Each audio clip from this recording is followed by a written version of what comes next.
16장 21절에서 28절까지의 말씀에서는 중요한 게 21절에서 23절이에요. 거기에 모든 것이 다 들어있고, 오늘은 21절을 보는데 우리 말씀 시간의 거의 절반을 드릴 것입니다. 21절에서 23절까지는 메시아를 나타내고 있어요.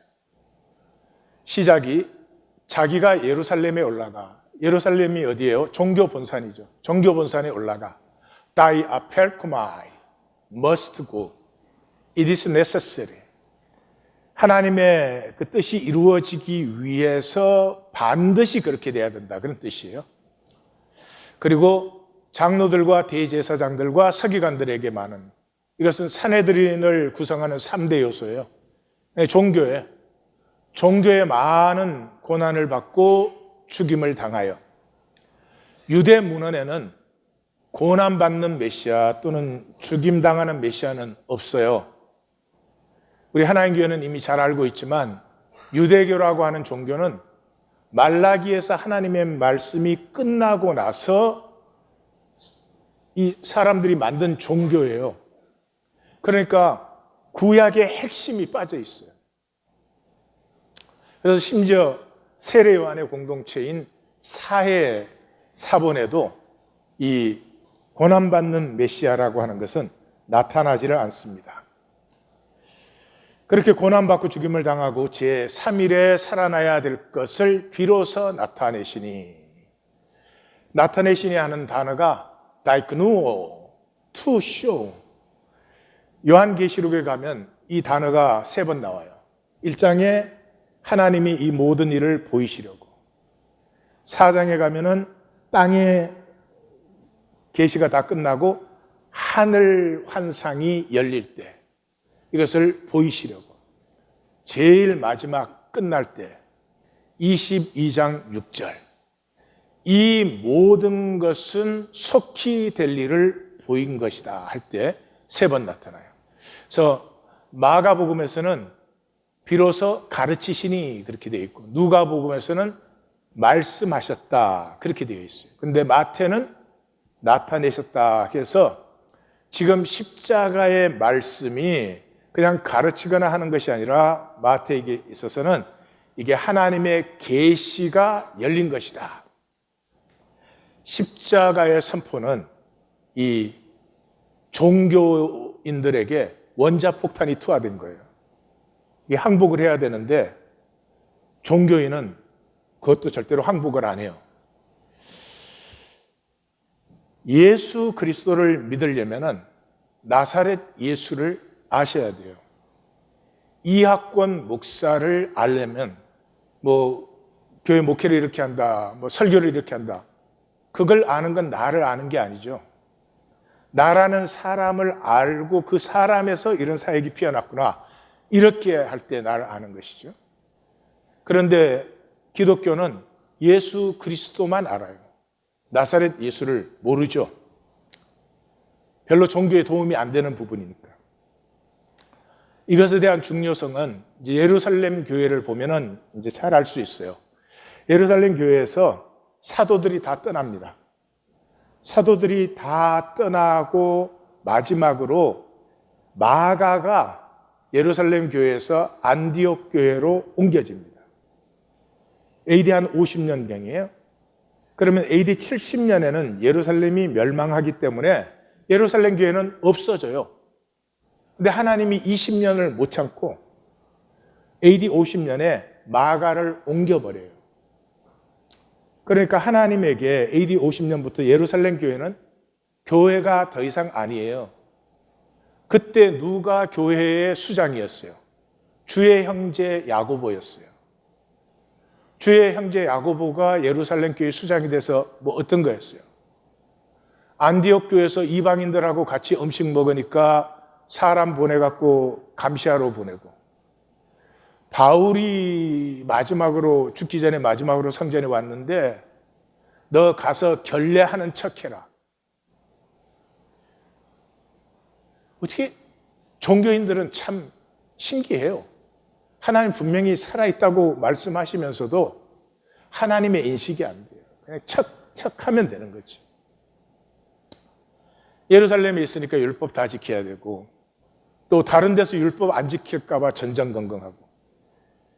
주의 형제 야고보의 신앙은 신앙 아니에요. 가짜예요. 왜 가짜예요? 나사렛 예수 때 안 믿었잖아요. 부활하시고 나서 사람들이 몰려들고 이러니까 그 가족들이 뭐 가운데서 저절로 붕붕 떴지. 하나님 눈에는 마가가 떠난 다음부터는 교회가 아니에요. 그거 어떻게 알아요? 마가가 떠난 다음에 예루살렘 교회는 성령이란 말이 다시 나오지 않아요.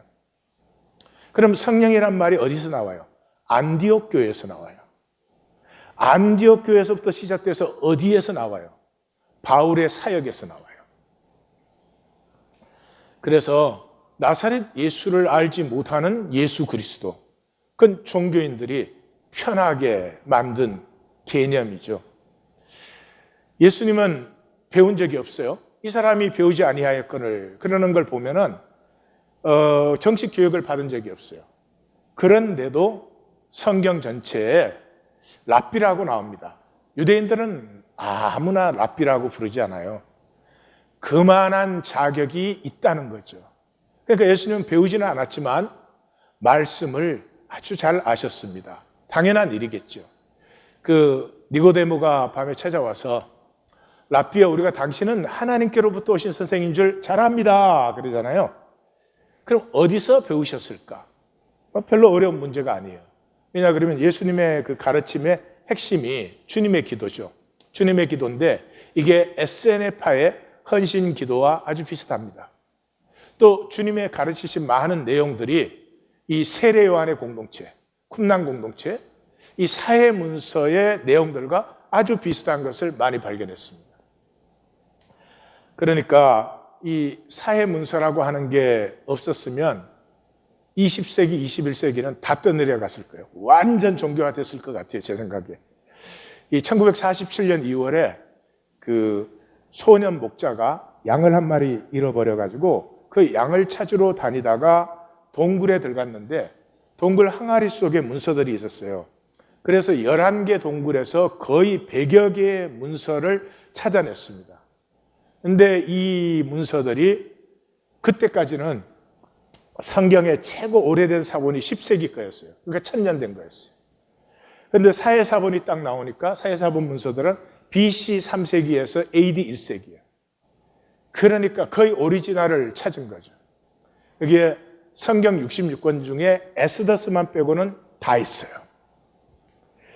예, 그래서 막 20세기, 21세기 완전히 종교화될 수밖에 없는 위기에 하나님께서 사회문서를 딱 꺼내심으로 말미암아 다시 한번 실개울이 흐르게 한 거죠. 에세네파는 레위 지파의 실개울입니다. 솔로몬 때 대제사장이 2명이었어요. 사독은 솔로몬을 도와서 솔로몬 왕되게 한 제사장이고, 아비아달은 광야에서 다윗과 함께 고난을 받고 다윗과 함께 이스라엘은 함께 사는 공동체다 하는 비전을 가진 사람이죠. 그래서 이 왕위는 사실은 아도니아에게 가야 되는 왕이죠. 그런데 솔로몬 구테타로 이제 솔로몬이 정권을 장악하게 됩니다.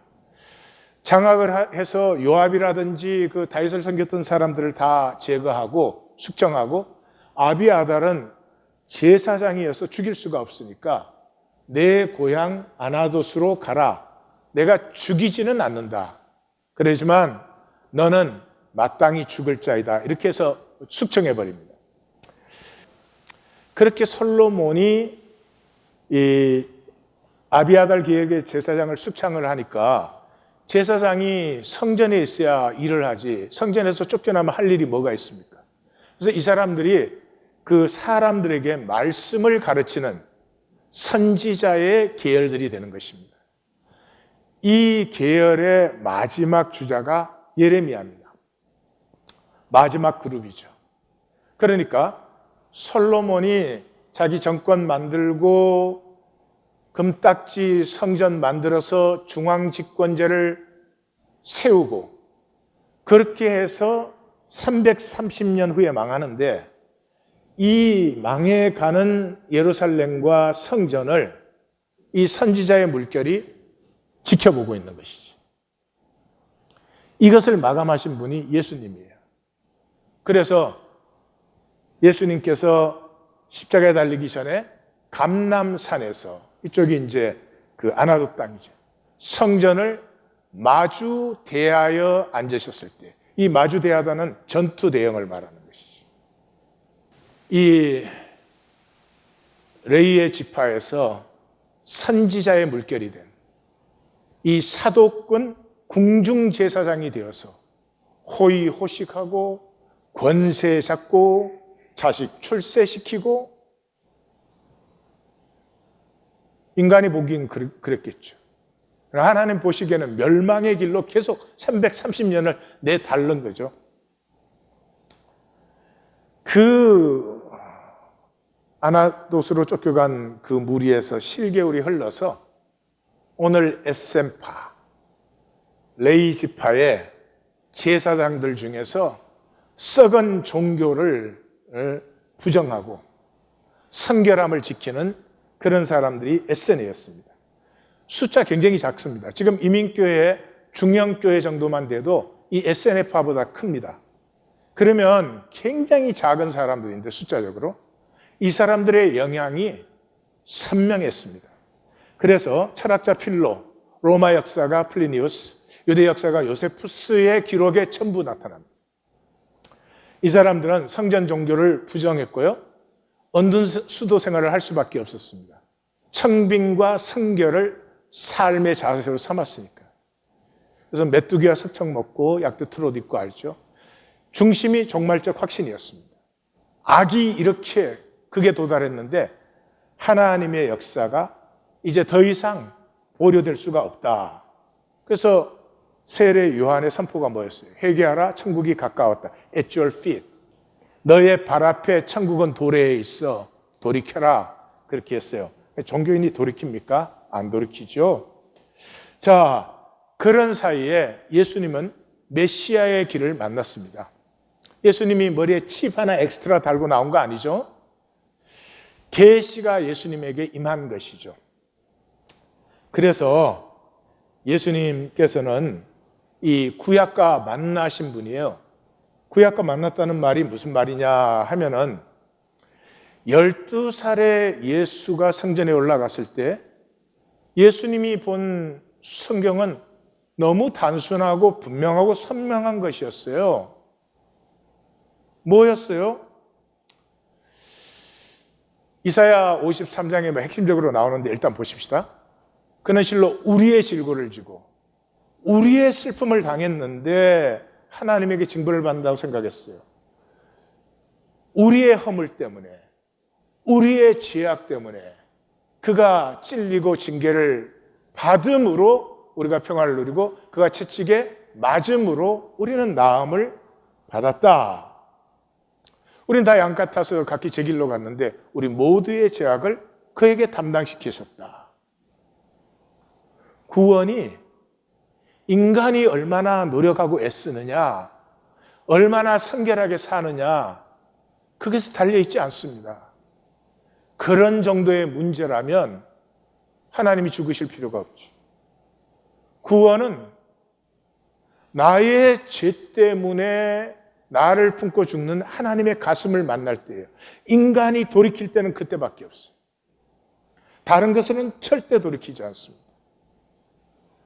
예수님 뭐 이사야서만 바뀌었어요? 아니죠.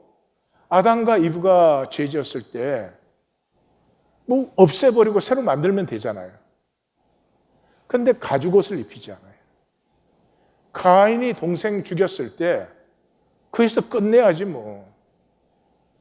그런데 오히려 가인을 죽이는 자는 70배 벌을 받는다. 가인을 지켜주시고 죄가 내 앞에 엎드리지만 너는 죄를 다스려라.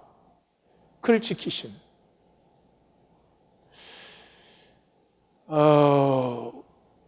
이 낙원에서 추방될 때, 자, 너네 마음대로 했으니까 너네 마음대로 살아 이제. 나하고 별로 상관없다. 잘 살기 바래. 그러면 됩니다. 그런데 그 추방시키지 못해서 저들만 하나님이 같이 추방되어 있었어요. 그 죽음보다 더한 지성소에 같이 계신 구약 전체에서 뭐가 있습니까? 인간의 하나님 섭리하면 인간은 죄를 지을 수밖에 없고 이 죄는 인간은 자기 스스로는 절대 돌이키지 않습니다. 우리의 에고를 우리 스스로 절대로 돌이키지 않습니다. 언제 돌이켜요? 내 죄 때문에 내 죄를 품고 죽으신 하나님의 가슴을 만날 때입니다. 12살의 예수님에게 이게 분명해요. 근데 성전에 올라갔더니 그 소위 전문가들은 뭐 이렇게 복잡한지, 전 기독교 왜 이렇게 복잡한지 모르겠어요. 왜 이렇게 알아야 될 것도 많고 설교는 길고 해야 될 것도 많고 어떤 교회는 1시간이래. 믿어져요?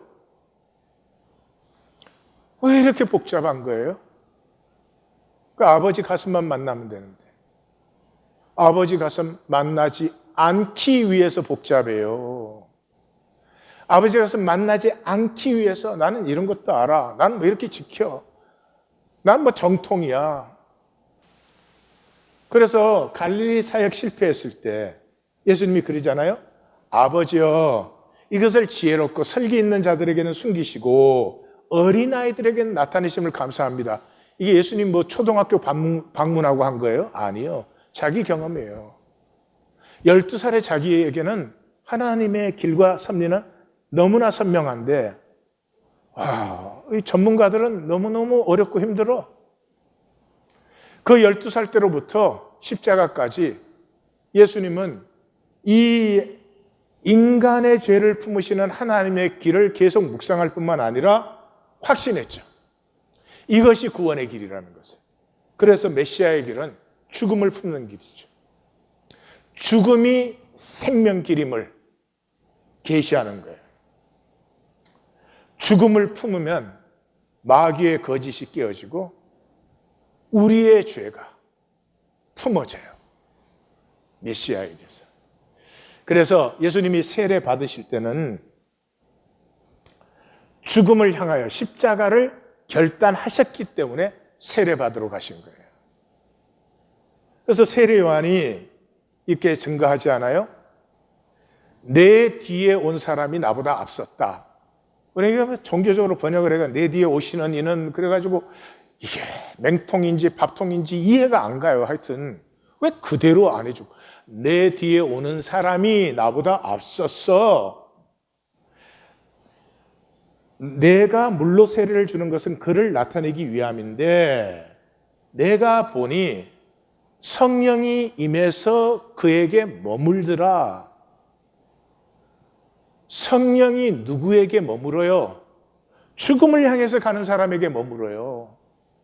자기가 살아서 펄펄 뛰는 사람에게는 성령님이 멀미가 너무 나셔서 약사로 가셨어요. 예. 그러면서 뭐라 그래요? 나도 몰랐지. 내가 메시아인지 어떻게 아니? 근데 하나님이 말씀하실 때 성령이 임해서 머무는 것을 보거든. 자기가 죽었기 때문에 성령이 머무실 수 있어요. 그가 성령으로 세례를 주는 이시다. 우리 인간의 구원은 내가 종교 생활을 물구나무를 써서 해도 안 됩니다. 성령이 함께 하셔서 인도해야 돼요. 성령이 함께 하셔서 인도한다는 말은 내가 죽음을 향해서 나아가는 거예요. 죽음을 향해서 나아가면서 나의 가슴을 통해서 하나님이 현현되시는 거죠. 그래서 세례 받으러 나왔을 때는 요한이 깜짝 놀랐죠. 죽음을 결심하셨을 때 이미 세례 요한은 느꼈죠. 나보다 이제 앞서셨다. 그래서 어떻게 세례합니까? 그러니까 이렇게 해서 우리가 의를 이루는 것이 모든 의를 이루는 것이 합하다 이제 그렇게 말씀하셨죠. 그래서 세례를 받았을 때 이 모든 것이 이제는 두 사람에겐 너무나 선명해졌죠. 그때 예수님은 뭐 하셨어요? 시험 받으러 가셨죠. 마귀의 시험이 뭐예요? 죽음 피하라는 거예요. 마귀의 시험 돌로 떡을 만들고 뭐 천사가 수종 들고 만국의 영광을 받고 그게 뭐 하는 것 같아요? 잘 사는 거예요. 예, 돈도 많이 생기고, 예, 그냥 사람들에게 막 이 명예도 생기고, 막 권세도 생기고 잘 사는 거예요. 잘 사는 말이 뭔 줄 아세요? 안 죽는 줄 알아요, 잘 살면. 세상에 왜 막 열심히 돈과 권력 위해서 사는 줄 알아요? 그런 게 많으면 자기는 안 죽는 줄 알아요. 근데 막 돈이 없다든지 건강이 없다든지 이러면 금방 막 죽을 것처럼 느껴요. 이달 왜 죽을 때 죽어? 이것만 아셔도 진짜 종노릇 아니에요. 예.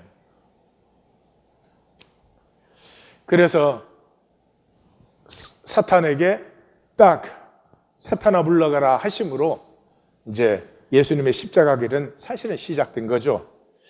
그래서 이게 종말이에요. 완전히 새로운 세계가 열린 거예요. 세례 요한까지는요, 죄인은 멸망하고 의인은 구원받는 거예요. 종교인은 지금도 그렇게 생각해요. 근데 예수님께서 그게 끝나버렸어요.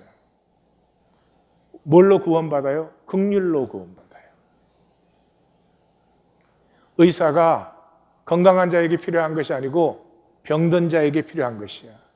나는 의인을 위해서 오지 않고 죄인을 위해서 왔어. 안식법과 정결례를 지켜서 구원을 받는 것이 아니라 안식법과 정결례가 사람을 구원하기 위해서 있는 것이야. 완전히 뒤집어졌습니다. 새 우주가 열렸죠. 어떻게 뒤집어졌어요? 사탄은 죽음을 절대화하죠. 우리 무의식에서는 죽음이 절대화되어 있어요. 죽음 피하려고 다 몸부림을 치는 거예요. 죽음 향하는 사람이 뭐 가난한 거 신경을 써요. 잠자리가 불편한 걸 신경을 써요. 죽음을 향하는데 뭘 신경 써요? 이 죽음을 절대화시켰다는 말은 뭐예요? 우리 삶이라는 건 출생에서 죽음 직전까지죠. 이게 에고의 시간이에요. 출생에서 죽음 직전. 여기 에고의 왕국. 이 에고의 왕국이 사탄의 왕국. 그래서 이 에고에게는 출생 이전, 죽음 이후 이 영원한 세계는 개념으로 이해가 돼요. 그 종교인이 스스로 썩는 게 그거예요. 자기가 이해하거든? 제가 이렇게 말하면 이해하잖아요. 이해를 하는데 절대로 실제가 아니에요. 절대가 실제가 아니에요. 그래서 종교인은 하나님 믿고 기도도 하고 헌신도 하면서 세상을 바라고 세상을 살아요. 영원을 살 줄 몰라요. 죽음의 실제가 뭐예요? 육체 벗는 거예요. 육체 벗는 거. 육체 벗는 게 뭐예요? 에고가 썩는 거예요. 에고가 썩으면 육체가 어디 있고 시간이 어디 있고 공간이 어디에 있어요?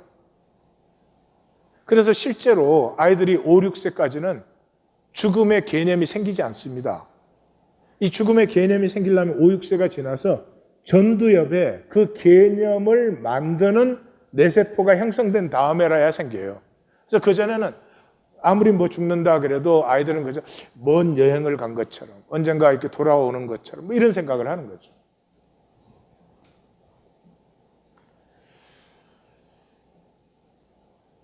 육체로 우리가 이 땅에 있는 것은 몸을 만들기 위해서 있어요. 육체는 보이는 육, 몸은 보이지 않는 육.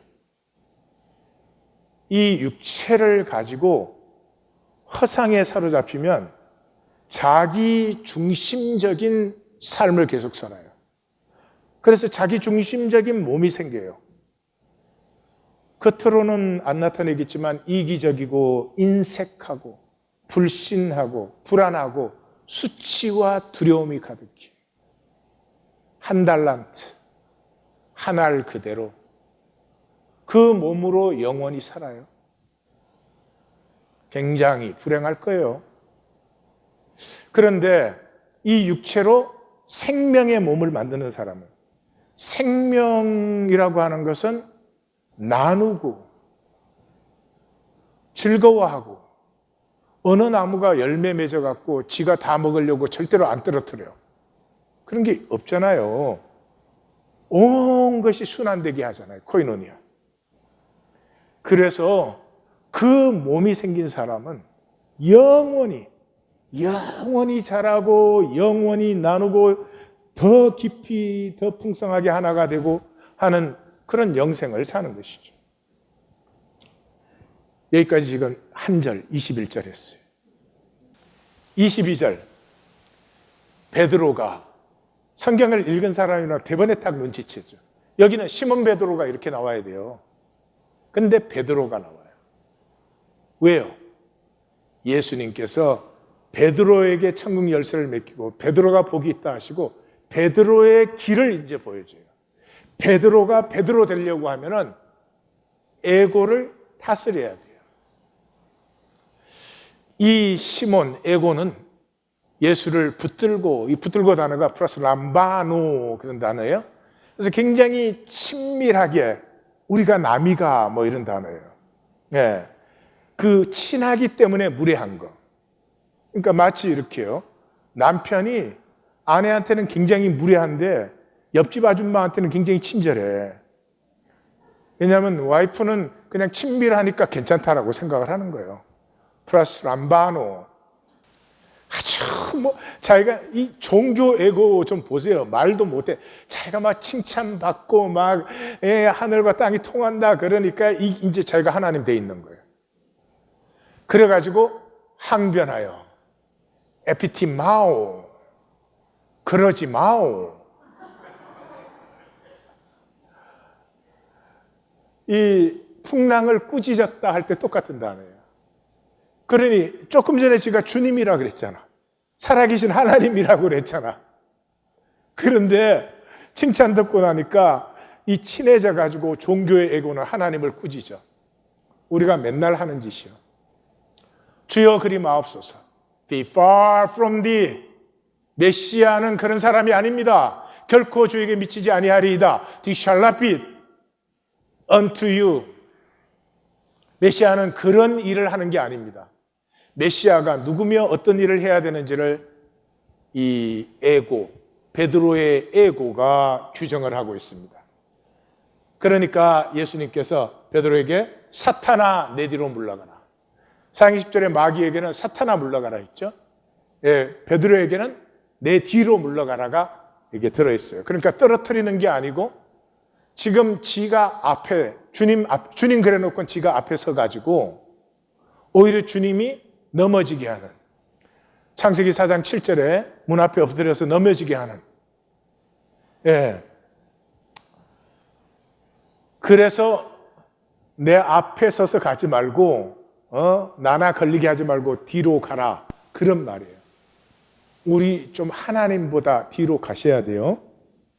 여기서 가장 중요한 건 이거예요. 사탄아 그랬어요. 왜 사탄 노릇을 하니 그러지 않았잖아요. 왜 사탄처럼 구니 이러지 않았잖아요. 사탄아 그랬잖아요. 에고의 종교인은 사탄이에요. 사탄이에요. 기분이 안 좋으실지 모르지만 사탄이에요. 그런데 내가 사탄이라는 것만 만나면 돌이켜요. 인간은 하나님의 형상이 들어있어서 그렇게 되어 있어요. 견딜 수 없는 것이 내가 사탄이라는 얘기예요. 그런데 종교인은 이분화시키면 모든 게 해결되잖아요. 내가 사탄의 짓은 했지만 내가 부족해서, 아이고 내가 조금 더 인내하고 기도했더라면, 이 사람은 결코 돌이키지 않아요. 말씀 만나기에도 뭐 난 참 부족합니다. 뭐 평생 그 말하는 거지. 평생. 에고는 이제 좋은 거 하나 가졌잖아. 그러면 뭐 다 지나가는 거지 뭐. 내가 사탄이라는 것을 만나지 않으면 결코 돌이키지 않습니다. 내가 사탄인 것을 만나면 환도뼈가 꺾여요. 드디어 이스라엘이 되어요. 드디어 에고를 다스리기 시작해요. 착각하지 마십시오. 에고는 온갖 좋고 멋있고 훌륭한 일들을 많이 합니다. 몸을 불사르게도 내어줘요. 그런데 뭐가 없어요? 사랑 없어요. 사랑 없어요. 하나님을 위해서 물구나무를 서서 댕기지만 사랑이 없어요. 이제 24절에서 28절로 들어갑니다. 여기는 아주 간단한 부분이죠. 당시 에고라는 용어가 있었다면 예수님께서 에고로 살지 말고 생명으로 살아라 이렇게 한마디 하셨을 텐데 그게 없어서 길어진 거예요. 누구든지 나를 따라오려거든. 여기 따라오려거든 그 말이 뭐예요? 예수님이 평생의 말씀 만나고 묵상하신 거예요. 예수님이 만난 말씀은 분명해요. 죽음을 향하면 돼요. 어렵게 살아라, 선해라, 그런 말 아무것도 필요 없어요. 예? 병원에 갔는데 3개월 남았습니다. 그럼 그때부터 전혀 달라지는 거죠. 죽음을 향하면 생명을 살게 돼 있어요. 근데 마귀는 이걸 속여놨죠. 죽음을 향하면 죽는 줄 알아. 생명 살겠다고 붙들면은 죽는 거예요. 24절, 25절은 그 얘기죠. 나를 따라오려거든, 죽음을 향하는 내 길을 함께 하려거든, 십자가를 지려거든, 자기를 부인하고 자기 십자가를 지어. 부인은 에고를 부인하는 것이고, 십자가를 진다고 하는 것은 에고를 다스리는 거죠. 제 목숨을 구원하고자 하면 이럴 것이요. 여기 구원하고자의 몇 가지 뜻이 있지만 여기에는 keep safe.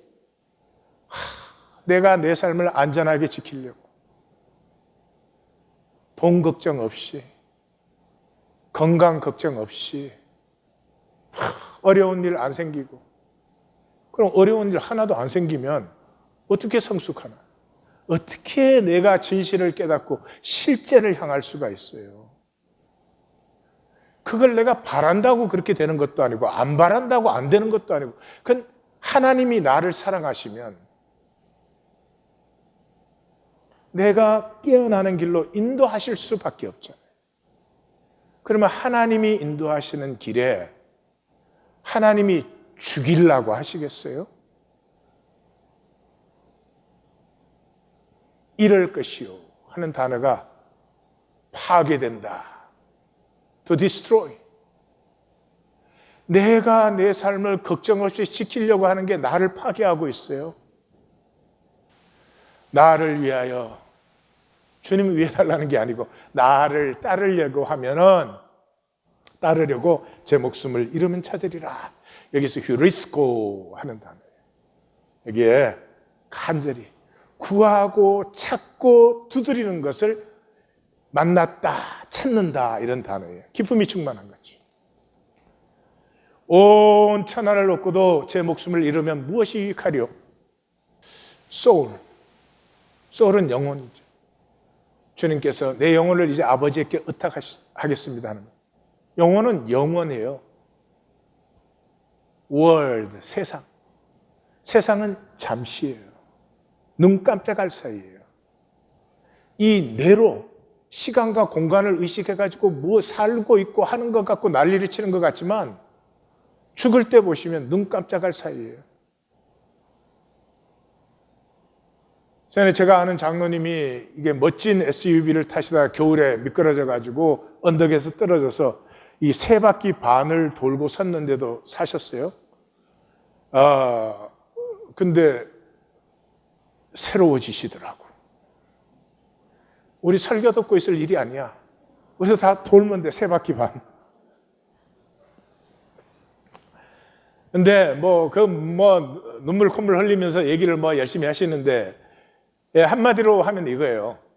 세 바퀴 반을 도는데 그게 1분도 안 걸리는 시간이에요. 1분도 안 걸리는 시간에 어릴 때로부터 그 순간까지의 모든 일이 다 떠올라요. 중요한 일만 떠오르는 게 아니에요. 심지어 그 친구 미워해가지고 했던 그것까지 선명하게 떠올라요. 1분도 안 걸리는데.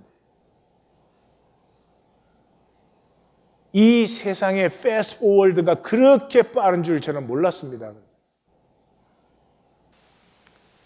내가 만들어낸 시간과 공간 속에 있으니까 뭐 오래 사는 것 같으세요? 잠시예요. 그 잠시에 낙을 얻겠다고 영혼을 버려. 그렇게 어리석을 수 없다 이 말이죠. 인자가 영광으로 올 때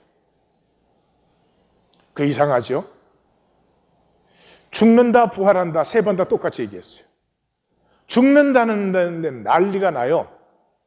근데 부활은 아무도 안 들었어요. 그게 에고예요. 그게 에고예요. 에고에게 레지스트가 되는 건 출생부터 죽음 직전까지밖에 레지스트가 안 돼요. 근데 제가 아무리 설교를 열심히 하고 온갖 설명을 붙이고 세상에 뭐 오디오, 영상까지 다 붙여도 거의 능력이 없어요. 왜냐 그러면 에고에게는 하나님, 구원, 부활, 심판, 영원 전부 개념이에요. 머리로 다 이해해요. 제가 아는 것 같아. 그러나 하나도 실제가 아니에요. 다시 말하면 쉐마가 안 돼요. 이 말씀은 전부 영원, 심판, 부활, 영광 이런 거에 관한 거잖아요. 영광 느끼세요? 하늘 영광 느껴지면 여기 우리 이러고 있을 필요도 없죠. 느껴지잖아요. 실제가 아니에요. 현상이 전부예요. 그래서 에고는 이 종교적인 모든 것을 이해하고도 세상을 바라고 세상을 살 수밖에 없어요. 이제는 에고 가지고 종교 게임 할 때는 지났습니다. 제자들이 주님과 함께 했던 쉬운 말로 하면 이제 말씀을 만나는 쉐마하는 내 에고 갖고 요리해 치우는 것이 아니라 아파도 말씀에 부딪히는 시간이 시작이 되었어요. 28절은 번역이 종교 번역이어서 문제가 돼요. 거기를 어떻게 그렇게 번역을 해요? 그게 예수님이 지금 마감 어떻게 해요? 죽기 전에 여기 있는 그 제자들 중에서 인자가 오는 나라의 왕권을 가진 것을 볼 것이다. 그게 다음 주예요. 그래서 거기에 대해서는 베드로가 선명하게 얘기해 주고 있잖아요. 자기가 예수 그리스도가 능력과 강림하심을 증거하는데 베드로가 전하는 것은 그거밖에 없어요.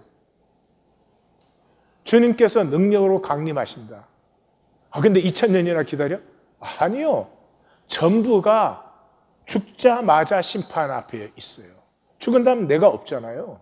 시간이 없어요. 한 사람이라도 더 구원하시려고 하나님의 때를 채우시는 거지 시간과 공간이라는 허상에 속으시면 안 돼요. 그거 만든 얘기 아니다. 우리가 그 거룩한 산에서 그 영광 중에 보고 들은 것이다 라고 얘기를 하죠. 이 본문을 만나면 우리는 세 가지 질문이 피할 수가 없어요. 왜 나는 사탄으로 사는가? 사탄 그러면 좀 기분이 안 좋을지 모르지만 가짜 나는 사탄이에요. 진짜 나는 하나님이에요. 하나님 형상. 왜 나는 사탄으로 사는가? 이 땅에 태어났으면 이 땅에 태어나서 내가 이룰 것이 있기 때문에 내가 하나님에게 약속하고 떠나왔는데 왜 죽음을 향하지 않고 이 허무한 걸 지키겠다고 이러고 있나? 왜 내 생명을 버려서 거짓을 세우고 있나? 한마디로 줄이면 뭐예요? 에고로 살고 결코 실제를 직면하지 않아요. 에고를 다스리는 길, 실제를 직면하는 길이 십자가를 지는 것이에요. 에고는 불행을 먹고 살아요. 그래서 불행합니다. 그 불행을 지키고 있어요, 우리는. 아주 불행해요. 그래서 뭐 돈이 좀 생겼다든지 뭐 이런 순간이 좀 있으면 반짝 뭐 만족을 하지만 그게 반짝이 있으면 더 불행이 깊어져요. 행복하면 에고는 없어지잖아요. 행복하면 무아지경이 되잖아요. 에고는 행복할 수가 없어요. 그럼 자기가 사라지는 거니까. 이게 어디 있어요? 나르시시즘. 어릴 때 자기가 우주인 줄 아는 이 나르시시즘. 그걸 가지고 허상에 그냥 자극과 리액트밖에 안 하죠. 그래서 에고는 아주 간단해요. 에고는 뇌의 허상이 생각이죠. 생각은 실제가 아니에요. 근데 이게 자꾸 반복하면은 감정이 이입돼요. 그러면 실제처럼 느껴져요. 그럼 그때로부터 사로잡혀서 종노릇을 하는 거죠. 종노릇을 하면 무기력해져요. 이 상황을 내가 어떻게 하냔 말이에요. 자기 스스로 상황의 종이 돼놓고는 상황을 내가 이거 어떻게 하냐는 거예요. 상황 딱 떨쳐서 일어나 걸어봐요. 상황이 맥이 났으나 내가 상황에 먼저 종이 돼놓고는 이 상황을 어떻게 하냐는 거예요. 이 뇌 문제 때문에 우리 김인기 선교님이 천국의 증거 요약하고 계시니까 잘 좀 쓰시기 바라요. 에고의 3대 거짓이 있어요. 개념적이에요. 악은 벌받고 선은 보상받아야 된다. 그러므로 잘못은 반드시 바로 잡아야 된다. 두 번째, 나는 진실과 거짓을 인지한다. 그리고 난 실상을 자각한다. 전부 이렇게 지금 살고 있어요. 우리가 나 중심의 선악과로 살지 무슨 실상을 자각하고 내가 진실과 거짓을 내가 분별할 수 있어요. 그 다음에 세계가 삶을 만든다. 그러므로 정의가 지배해야 된다. 이 세상에 지금도 뭐 온천지에 시위대들이 난리야. 시위대들이 세상이 삶을 만드니까 정의가 지배해야 된다. 아니, 그래 옛날에 정의가 지배했지. 프랑스 혁명도 있고 뭐 별거 다 있었잖아요. 성경은 그러지 않아요. 성경은 나의 실제를 피워내기 위해서 하나님께서 온갖 부조리한 상황을 허락하셨어요. 아들을 유업자로 만들기 위해서 지엄 열매 먹을 수밖에 없는 상황을 허락해요. 그게 무슨 정의를 찾아. 그거 해서 지가 어렵다는 거지. 나는 뭐 데모하고 이렇게 투쟁하는 사람 말릴 생각은 없어요. 해보면 알아. 정의 같은 소리 하지 마. 지가 옳고 지가 힘지겠다는 거지. 그래서 에고에는 세 가지가 없어요. 절대로 없어요. 변화가 없어요. 변화는 뭐예요? 실제를 만나면 그냥 해프닝 하는 거예요. 힘과 능으로 되는 일이 아니에요. 말씀 만나게 변하기 위해서 노력합니다. 이런 거 올리지 말아요. 혈압 올라가. 나 수명 짧아져 정말. 변화는 실제를 만나면 그냥 저절로 일어나는 거예요. 그 다음에 능력이 없어요. 능력 받으러 산으로 돌로 돌아다니는 거예요? 아니요. 능력은 이건 거예요. 기쁜 걸 기뻐할 줄 아는 게 능력이에요. 슬프면 슬픈 게 능력이에요. 근데 에고는 기뻐할 줄, 슬퍼할 줄 몰라요. 피리를 불어도 춤추지 아니하고 애곡을 하여도 울지 않아요. 왜요? 생각으로 기뻐하고 생각으로 슬퍼하니까. 그러면 슬퍼도 안 아파도 되잖아요. 무엇보다 구원 없어요. 하나님 우리에게 생명 주셨죠. 이 생명은 못 만들기예요. 못 만들기. 육체는 시공 안에 있지만 몸은 시공이 없잖아요. 자전거 탈 줄 알게 되면 시간 공간에 상관없이 그건 항상 그 몸이 있잖아요.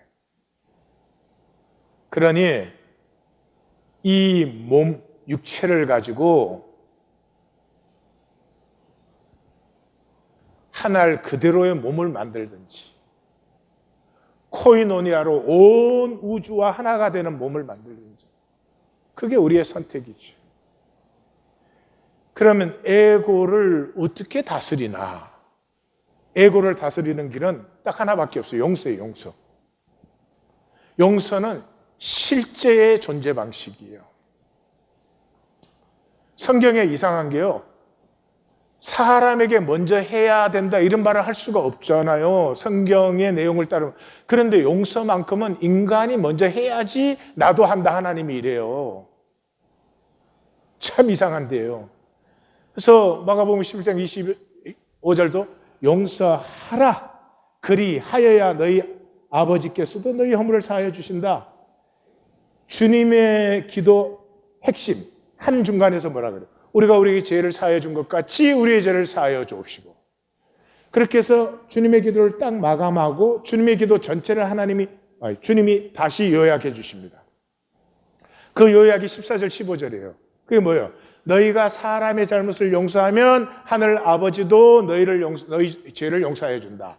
그런데 너희가 사람의 죄를 용서하지 아니하면 하늘 아버지도 너희의 죄를 용서하지 않는다. 마태복음의 클라이막스의 총결론이 뭐예요? 16, 17, 18장의 마지막. 너희가 형제를 용서하지 아니하면 하늘 아버지께서도 이같이 너희에게, 이같이라는 건 10,000달란트 용서를 받았는데 100데나리온 용서 못해서 다시 옥에 갇힌. 용서가 뭔데요? 용서는 너 잘못했지만 내가 괜찮다고 하는 거다 이런 게 아니에요. 성경의 용서는 조건과 상황 이전의 존재를 용납하는 거예요. 네가 잘했고 못했고 네가 옳고 그르고 의롭고 불의하고 이전에 너는 하나님이 창조하신 하나님 형상의 하나님의 존재라는 거죠. 이거를 용납할 때 기적이 일어나요. 이거를 용납할 때 비로소 나를 용서해요. 우린 절대로 나를 용서하지 못합니다. 그때 그러지 말았어야 되는데, 학교 다닐 때 공부 열심히 할 걸. 뭐 있어요 또? 그때 사업에서 그렇게 안 하는 건데 교회를 설교 짧은 대로 정하는 건데 하여튼 많지요. 절대로 나를 용서 안 합니다. 용서 못 합니다. 용서하려고 한번 해보세요. 비로소 나를 용서. 에고가 힘을 잃기 시작해요. 허상이 인식되어요. 세계는 하나님 중심이에요. 내 중심대로 안 되어도 괜찮은 평강과 안식이 임해요. 실제를 직면하기 시작해요. 삶의 길은 긍휼이에요. 그 길밖에 없어요. 우리가 서로 긍휼히 여기는 것 외에 삶의 길이 없어요. 너가 옳아야 돼. 옳을 수가 없어요. 내가 옳아야 돼. 옳을 수가 없어요. 에고는 용서가 절대 불가능해요. 용서라고 하는 것은 이 모든 조건과 상황 이전에 실제, 존재 자체를 인정하는 것이기 때문에 에고는 거짓이기 때문에 용서할 수가 없어요. 그 에고가 용서할 때는 장난질을 치죠. 예수 믿는 내가 용서해야지. 그러면 맞으니까 그런 짓 하지 마세요. 그래서 용서할 때 쉐마가 열려요. 용서할 때만 말씀으로 가슴으로 받을 수 있어요. 머리 돌리지 아니하고.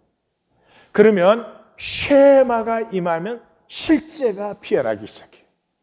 하나님의 형상 그렇게 많이 들었지만은 살아보지 못한 그 실제가 피어나기 시작해요.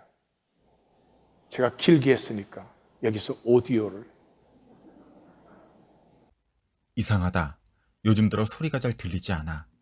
귀 안에서 윙윙거리는 소리도 나고 누가 어깨를 두드려야만 나를 부른 걸 깨닫게 되는군. 대체 어떻게 된 일일까? 24세의 청년 음악가 베토벤은 이렇게 중얼거렸다. 난청 증상이었다. 음악가가 귀가 들리지 않는다니 상상도 못할 만큼 괴로웠을 것이다. 31세가 되던 즈음 베토벤은 오랜 버색에 편지를 쓰며 이렇게 고민을 털어놓았다. 3년 전부터 귀에 병이 생겼어. 의사에게도 보였지만 전혀 나아질 기미가 보이지 않네. 최근엔 사람들이 말하는 소리도, 음악도 완전히 들리지 않게 되었어. 음악가인 내가 귀가 안 들리다니. 다른 사람들이 어떻게 생각하겠나. 그래서 가급적 사람들 앞에 나서지 않고 혼자 비참하게 생활하고 있다네. 그러나 이런 내 모습이 억울해서라도 가능하면 이 운명과 싸워보고 싶네. 다만 부디 이 일은 아무에게도 말하지 말아주게. 이런 그 앞에 더 큰 절망이 다가왔다. 난청과 시련이 준 두 번의 절망에 크게 상심한 베토벤은 두 아우에게 유서를 썼다. 너희는 나를 까다로운 인간이라 생각하고 있겠지만 오해하고 있는 거야. 아마 너희는 몰랐겠지. 내가 지난 6년간 계속 귀병에 시달리고 있었다는 걸. 사람들과 이야기할 때 귀가 잘 안 들리니 좀 더 큰 소리로 말해달라는 말을 나는 절대 할 수가 없었다. 음악가인 내가 소리를 듣지 못하는 괴로움을 너희가 알까?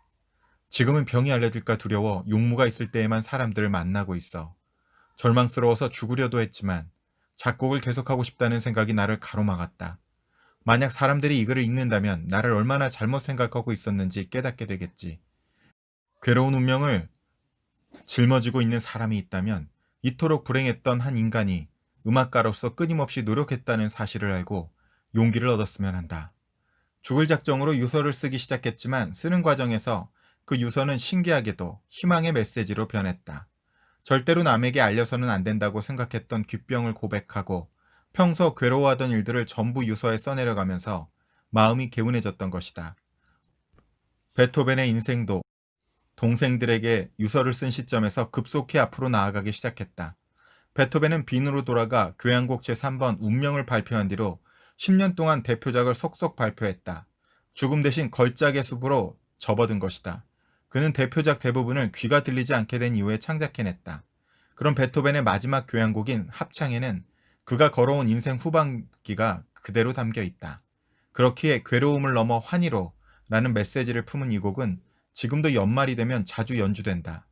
이 합창 초연에서 베토벤은 직접 지휘봉을 잡았다. 그런데 초연이 끝난 후에도 객석을 향해 돌아서지 못했다. 내가 생각한 음악이 아니었으면 어쩌지? 소리가 들리지 않는 상태였기 때문에 이런 불안이 있었을지도 모른다. 한참이나 객석을 돌아보지 않는 베토벤을 알토 독창자가 살짝 다가와 돌려세웠다. 그러자 기쁨에 가득 찬 얼굴로 열렬히 기립박수를 보내고 있는 관객들의 모습이 보였다. 비록 귀가 어두워져 소리를 못 듣게 되었어도 음악의 인생을 전부 걸었던 그 저력이 사람들을 기쁘게 만든 것이다. 베토벤의 피아노 건반에는 나무 막대기에 패인 흔적이 남아있다. 귀가 들리지 않게 되자 나무 막대기를 입에 물고 치아와 뼈를 통해 귀 속으로 전달되는 음을 느끼며 작곡을 했기 때문이다. 기억하십시오. 실제는 조건과 상황과 아무 상관이 없습니다. 조건과 상황을 자꾸 핑계대고 있는 것은 에고로 살고 있기 때문입니다. 에고에게는 그게 절대니까요. 유서를 쓰는데 유서를 쓸수록 자기 안에 있는 실제가 피어나는 것이죠. 에고를 다스리면, 죽음을 향하면 실제를 누려요. 에고는 적이 아닙니다. 없애고 억압하고 피해야 되는 적이 아니에요. 없애려고 하면 이게 점점 더 살아납니다. 동시에 나도 아니에요. 에고로 평생을 살아온 우리는 헛것을 살아온 것이에요. 진실을 사셨다면 사랑하셨죠. 진실을 사셨다면 용서하셨죠. 진실을 사셨다면 가치와 보람과 의미가 장성해지고 있죠. 나 아니에요. 이제까지 산 것 나 아니에요. 그러면 어떻게 해요? 에고를 위로하세요. 에고도 뭐 한 거예요? 나 잘되게 하려고, 나 축복하려고. 근데 마귀에게 속은 거짓으로 나를 잘되게 하려고 한 거죠. 그래서 위로하시면 돼요. 에고야, 그동안 고생 많았다. 내가 지혜롭지 못해서 네가 고생을 했구나. 이제는 편히 쉬어도 돼.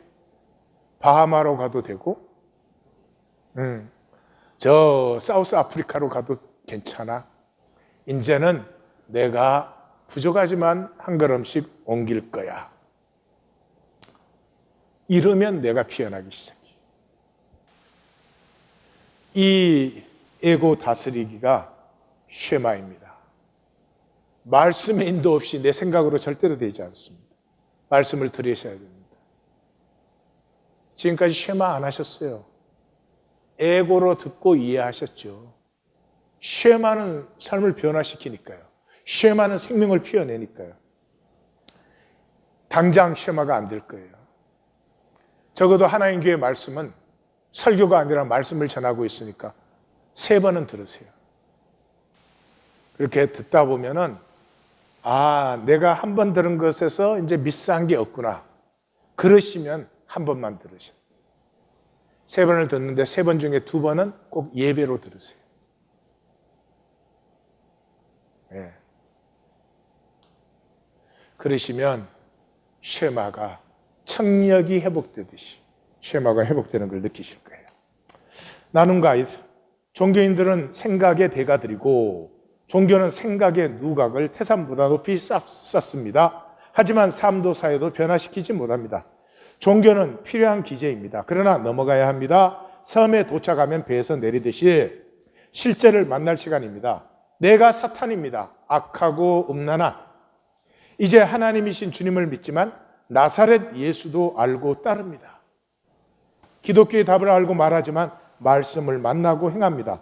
성경은 종교 생활의 필요뿐이 아니라 편안한 에고가 깨어지는 아픔으로 실제를 열고 만나며 살게 합니다. 거짓 생각을 멈추고 먼저 말씀 앞에서 진실하겠습니다. 나누어 보십시다. 기도합니다.